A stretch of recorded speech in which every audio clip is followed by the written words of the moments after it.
প্রায় এক মাস ধরে তালাবদ্ধ অবস্থায় ছিল জেলা পরিষদের তত্ত্বাবধানে গড়ে ওঠা জঙ্গিপুর মহকুমা হাসপাতালের বিশ্রামাগার।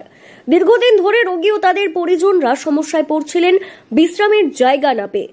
অবশেষে নিজে সরেজমিনে উপস্থিত হয়ে জেলা পরিষদের সভাধিপতি রুবিয়া সুলতানা তালা ভাঙার ব্যবস্থা করেন।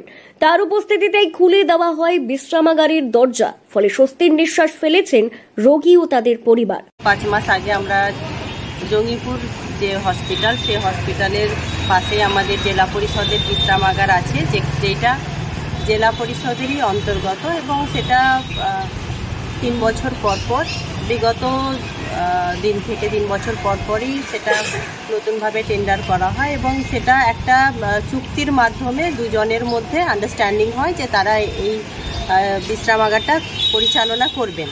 কিন্তু যাই হোক, মতভেদের কারণে আমরা উদ্বোধন করার পরে তারপরে মতভেদ হয়েছে ওনাদের মধ্যে, দুই পার্টির মধ্যে, এবং এক পক্ষ এই ভবনের তালা বন্ধ করে দেন। তো এবার দুই পক্ষই আমাকে অভিযোগ জানিয়েছেন, নিজেদের মতামত রেখেছেন। এবার সেক্ষেত্রে আমার মনে হয়েছে যে একজন সভাধিপতি হিসাবে আমার কিছু দায়িত্ব রয়েছে। স্থানীয় সূত্রে জানা যায়, দীর্ঘদিন ধরে বিশ্রামাগারটি বন্ধ থাকায় হাসপাতালের ভেতরে ও বাইরে রোগী পরিজনরা চরম দুর্ভোগে পড়েছিলেন। জেলা পরিষদের হস্তক্ষেপে সেই সমস্যা অবশেষে কাটল। বিশ্রামাগার খোলার খবর পেয়ে স্থানীয়রা জেলা পরিষদের এই পদক্ষেপকে সাধুবাদ জানিয়েছেন। তাদের মতে প্রশাসনের দ্রুত উদ্যোগে অবশেষে বহুদিনের সমস্যার সমাধান হলো। না, এবার যদি কেউ বন্ধ করে, কেউ মস্তানি করে, তাহলে সে আমি যেমন কর্তৃপক্ষকে জানিয়েছিলাম, আবার আমি তাদেরকে জানাবো। হ্যাঁ, তারপরে আশঙ্কা থাকছে, আবার কি তালা বন্ধ হওয়ার আশঙ্কা আছে? না, সেরকম কিছু ভাবছি না।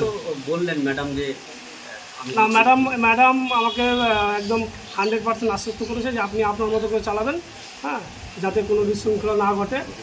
যারা পরিষেবা নিতে আসবে তাদের পরিষেবা দিবেন, আপনি অসুবিধা হবে না। অসুবিধা হলে আমরা আছি। এদিন হাসপাতাল প্রাঙ্গণে গিয়ে জেলা পরিষদের সভাধিপতি রুবিয়া সুলতানা জানান, রোগী পরিজনদের জন্য গড়ে ওঠা বিশ্রামাগারের বন্ধ থাকার ফলে সমস্যায় পড়েছিল রোগীর পরিজনরা। তিনি আরও জানান, প্রত্যেক 3 বছর পর পর বিশ্রামাগারের টেন্ডার হয়।